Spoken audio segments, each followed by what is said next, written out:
You know, as a kid, I remember very, very much loving Rambo parts 2 and 3. Not really having much, how do I say, much of an affinity for the first film. It wasn't until later on in life that I actually developed that for the first film. And of course, the videos that I did on First Blood, the one that I did here on Gear Issue 33, the Krusty Old Vet, and of course also the one on my main channel, the Claymore channel, will be linked in the description box. For some odd reason, it resonated much deeper with me today. However, I think that is the real reason why it is that when you compare parts 2 and 3, part 2, the one we're going to be talking about today, I think that compared to that film there, obviously parts 2 and 3 look just a little bit weaker. As a matter of fact, part 2 is actually one of Sylvester Stallone's least favorite in this series.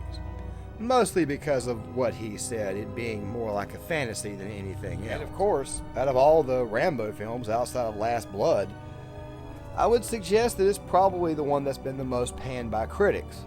However, I gotta tell you right now that while it is definitely the most panned of all the films, it's probably the most popular amongst viewers outside of the first one, which is what we will be talking about in this video here. Why is it that those who watch the film love it, yet those who commented on the film absolutely did not like it? Now guys, this video right here is not going to be a plot breakdown, even though obviously I'm going to be giving you a bit of a plot explanation over the course of this video here. There are going to be spoilers. If you've not seen the film, I advise you guys, please go check it out. And of course, if you have seen this film, make sure you guys stick around for the full bit. If you guys can, please also give this video a thumbs up. Also, if you can, please share it. I would love to get you guys' thoughts on the video itself. I'd love to get you guys' thoughts on the film even. And let us go ahead and dig into this video. We're talking about First Blood Rambo Part 2. Let's dive in. Once again, this right here is not going to be a plot breakdown. Even though there will be a plot explanation, it'll be very, very quick. As a matter of fact, that's actually what we're going to be starting with. We're going to be talking about why is it the film is so loved. And we're going to be talking about why is it the film is so let's just say critiqued amongst Hollywood critics, or at least it was at that time and still is today.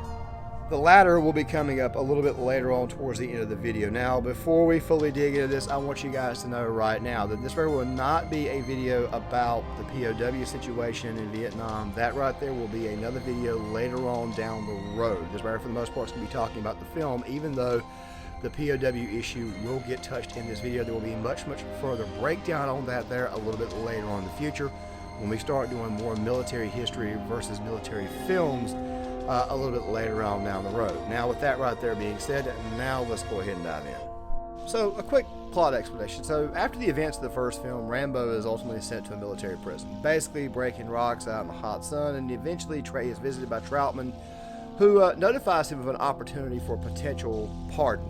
Of course, in exchange for this, Rambo would need to go on a mission to locate potential POWs still in Vietnam. Well, to be technical, the camp that he escaped from when he was held in captivity, but we'll get to a little bit more of that a little bit later on.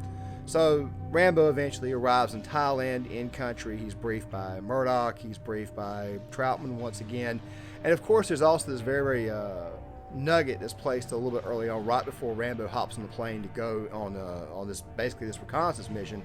Let me just play it for you guys, because in a lot of ways it sets the scene that is, of course, at the very end, that Rambo never really trusted Murdoch from the get-go. Remember Murdoch said he's with the 2nd Battalion, 3rd Marines at Khartoum in '66? Yeah. 2nd Battalion was like Cut sank. You're the only one I trust. Rambo eventually goes on the mission, meets up with Agent Cobal, who's his contact, or the contact that is there on the ground to assist him. More on her probably in a later video, and a little bit later on in this video here. But eventually Rambo arrives to the prison camp, where he actually finds the POWs, and he's even able to rescue one of those POWs. While trying to escape, also trying to evade capture, and of course they're actually being chased by the NVA that's right there at said base camp itself. Troutman eventually arrives, and of course he is, well, this little moment here that I'm pretty sure pissed off everybody in the movie theater happens. I'm telling you to abort. Colonel! I've been ordered to abort before pickup. Murdoch! Murdoch, for Christ's sake, we've got him in sight! Murdoch, you read! Come on! We're going down! We're not going anywhere. Yeah. abandoned and then ultimately left to be tortured and potentially left behind for good. Now, there's a sequence that happens right after this that we'll talk about a little bit later on in the film that once again kind of goes to how important Colonel Troutman was to this story, as in the story of the first 3 films. Because if you really and truly think about it, the original trilogy is almost like one film. I may explain that in a later video, but it kind of sort of is more of a journey, where it is that part 4 is more about Rambo off to his own devices, and eventually he comes home. Like I said, we're going to be reviewing the entire series, maybe not all at one time, but still though, and of course part 5. But the point is this right here. Rambo is now officially left behind. He has been abandoned by his government, and of course the Russians, who are in league with the NVA forces there, they know this, and Rambo is to be tortured. Now, if you've seen the film, then you know what happens. Eventually, Rambo is set to be tortured. He ultimately gets back in contact with his command, and of course this line here, which I'm pretty sure many people have memorized at some point in time in their lifetime, happens. Murdoch, I'm coming to get you. And it is from there that this film completely and totally takes off into the action film that it's known for. Now, I want to go ahead and talk about why it is that this film is so loved, or at least so revered amongst people, and so popular with those who just want to watch the film. Now, before I talk about that, I want to say this right now. There's this thing called rewatchability. There was a YouTube channel called Pico, the Spicy Warlord.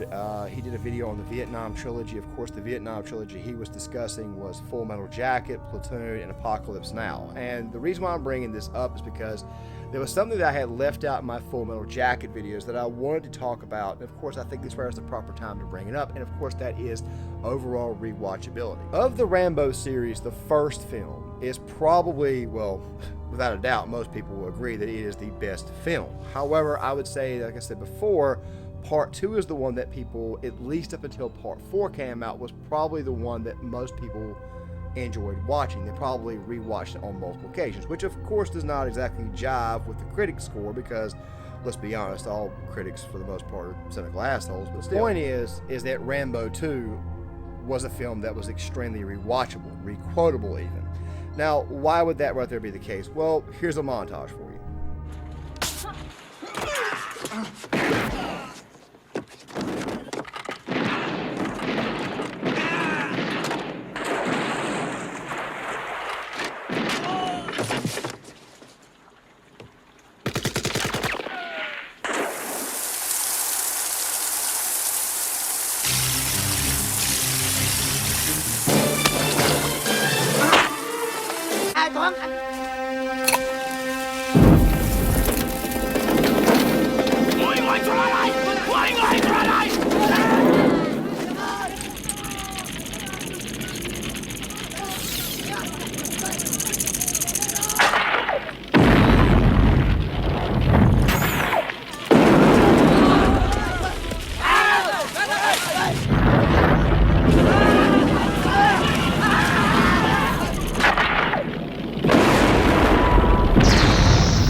Killing a snake with your bare hands had to be put in there, but there is more.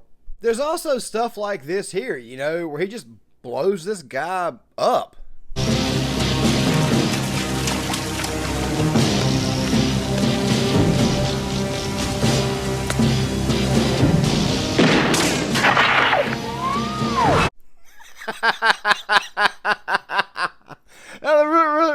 Really really quick, anybody who knows anything about exploding arrows, I've been trying to figure out what kind of arrows those are my entire life, and I've been alive for right around 40 years. So if you know anything extra about this, please drop a comment. I'd love to hear. It's stuff like that. It's just a dumb popcorn action flick. That right there is all the hell it is. Now, it does have some purpose and some meaning, and it does get a little bit political, which we will discuss towards the end, and I'll even talk about some of the things that even make it political, the way it was set up. Of course, this also involves certain characters, one named Murdoch, but still at the same time, that right there, for the most part, is what this is. Now, real quick, in the B-roll footage, you know, what you're seeing right here is the sequence after Ko is dead, where Rambo is basically hunting off, I guess you could say, Russian Spetsnaz forces off one by one. And I even included the one where he is in the mud. This right here, also including the one involving the sticks. This, to me, is Nightmare Fuel horror film vibes. I mean, it rivals anything that you could put to screen involving Freddy Krueger or Jason Voorhees, if you ask me. Yes, I know horror movie fans will go crazy in the comment section thinking that I'm an absolute total tool.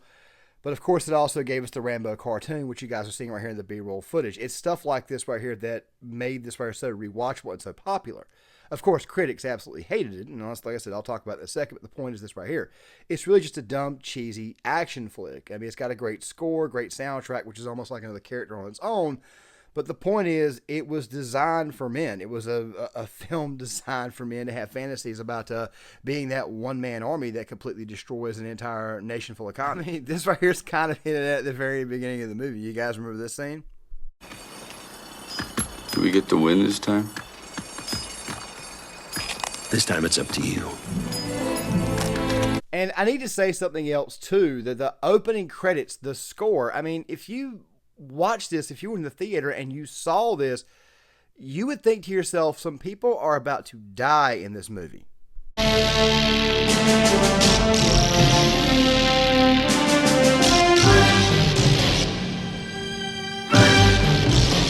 There's a reason why it is that videos online exist of like a Rambo versus Predator or what would happen in this fight here. The point is this right here. Rambo 2, this is the one that gave us that stuff. It's the one who gave us that types of fun. But now that I've gotten the fun portion and what we love out of the way, we got to talk about why it is that critics absolutely panned this film and why it is that so many people believe that it's like the weakest film in the franchise. So let us go ahead and get to that. I want what they want. And every other guy who came over here and spilt his guts and gave everything he had once for our country to love us as much as we love it. That's what I want. He's 100% correct. However, here's the thing. At that time in 1985, and obviously it is much, much more so today, Hollywood was very, very, very far left. It still is. Back in the 80s, it was more liberal, but now it's just full-blown, outright progressive, and not in a good way. Now, I don't want to get too political here, but the point is this right here. You had a lot of people who were anti the Vietnam War, anti-military. They viewed anybody who served in the military as like an imperialist, stuff like that there. And a lot of these people had very, very nasty attitudes towards Vietnam veterans coming home back in the 1960s and 1970s. I talked about this a little bit in both of my videos on the first Rambo film, First Blood. I'm not going to rehash all of that here, but you kind of get the sense at the very beginning of the film when he's on the boat with Ko, that yeah, he's come back home and he's actually seen this firsthand, and he kind of realizes that, you know, the military might be the spot where he needs to be. After I left the Special Forces, I moved around a lot. Why you leave Army? I came back to the States and found there was another war going on. What war? Kind of like a quiet war. War against all the soldiers returning. It's the kind of war you don't win. You know, guys, I think back to the beginning of the film where Murdoch and Troutman are talking about Rambo, and of course it leads to probably one of the most key lines in the film. Let me play it. I've ever seen. A pure fighting machine with only a desire to win a war that someone else lost. And if winning means he has to die, he'll die. No fear, no regrets. And one more thing. What you choose to call hell, he calls home. What you call hell, he calls home. That is almost a lot like the burn that Troutman laid on Teasel in the first film. A good supply of body bags, but still, though, at the same time, it's true. Rambo's a warrior. He is a warrior in the truest sense. And, you know, left-wing Hollywood would never understand the spirit of the warrior. They still do not.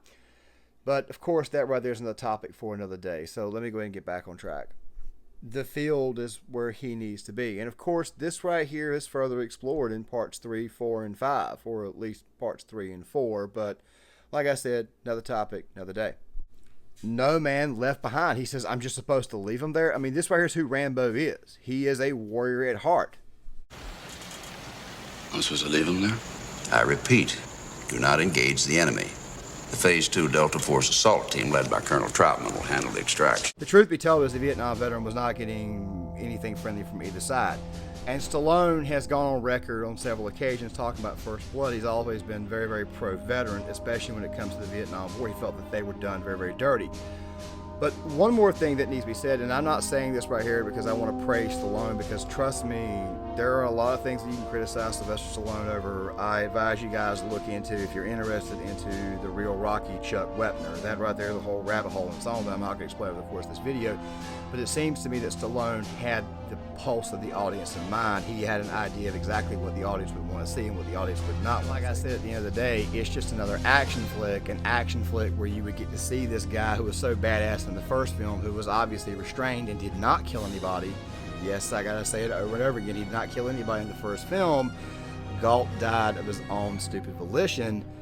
You got to see what this guy would be like in a combat zone, and people obviously got a kick out of that, and the numbers, quite frankly, prove it. Even though the critics gave it a very, very bad score, the box office numbers were ridiculous because at that time we relied more on word of mouth. Can you imagine this film being released today with the online crowd panning it every chance they got, kind of like what they did in the case of the last film, which of course we'll talk about later on down the road, but the point is this right here. It's just an action flick, and Hollywood obviously did not like it. Brings me to my final point. Now guys, many people think about the end of the film. They think about the scene where Rambo goes into the base and just starts shooting up all the equipment, and we're all waiting for that comeuppance on Murdoch. We want to see Rambo beat the shit out of this guy for leaving him behind, but he shows extreme levels of constraint. You would think at this moment in time that this right here is what the audience is feeling, how Rambo feels. This is what you're thinking. However, while I play you guys this clip, it's actually something that happened earlier that I think the audience was actually feeling. But let me play it anyways.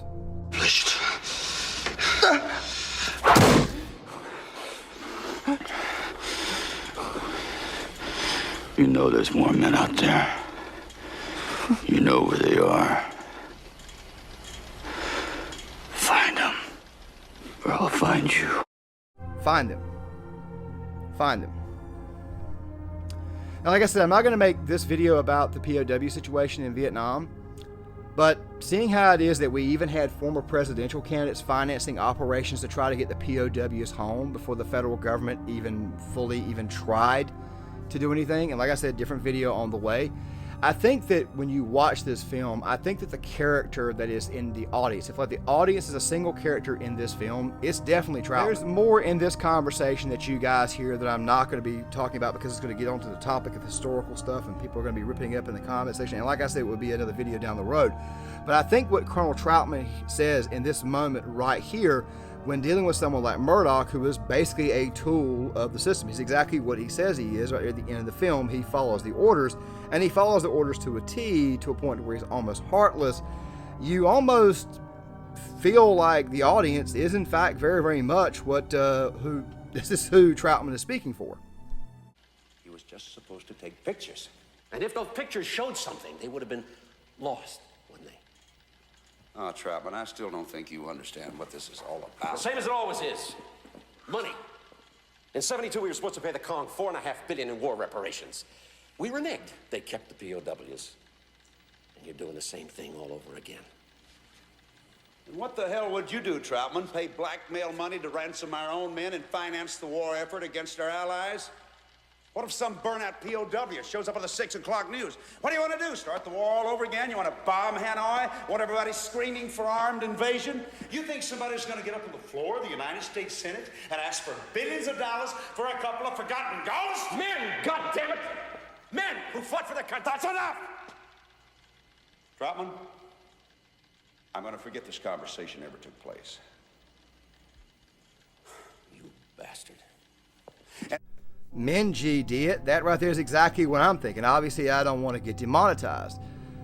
But like I said, I think that what happened here was that Hollywood itself, the critics, it just did not click with them. And that's okay because, you know, they are who they are. And of course, we can shit on them all the hell we want. But hey, that right there is just me. Now, guys, I want to go ahead and conclude this video by saying that, like I said before, it's a film that I quite frankly hold near and dear to my heart. It's one of my favorite films, one of my favorite Rambo films. I'll put it this way here. The first film is the best film, but to me, the second film is my favorite one to watch. Even though, obviously, critics did not agree, and some people believe it's the weakest film in the franchise. And yes, even though Stallone himself says it's more fantasy, that's kind of why it is that we watch this film, because it's sort of an escape, basically being a one-man army, killing a bunch of commies or commie Nazis, whatever. Still, though, guys, please give me your thoughts in the comment section. I would love to hear what you guys have got to say. Please hit the like button if you guys can. Also, if you disagree, please leave a comment in the comment section. Like I said, I'd love to hear what you guys have got to say, and I will see you guys in the next review. It will probably be the third Rambo film, and then I'll probably go ahead and start on the Fury project and try to finish off the Rambo series before the end of the year, as well as some other films. Once again, like, share, subscribe, and I'll see you guys later.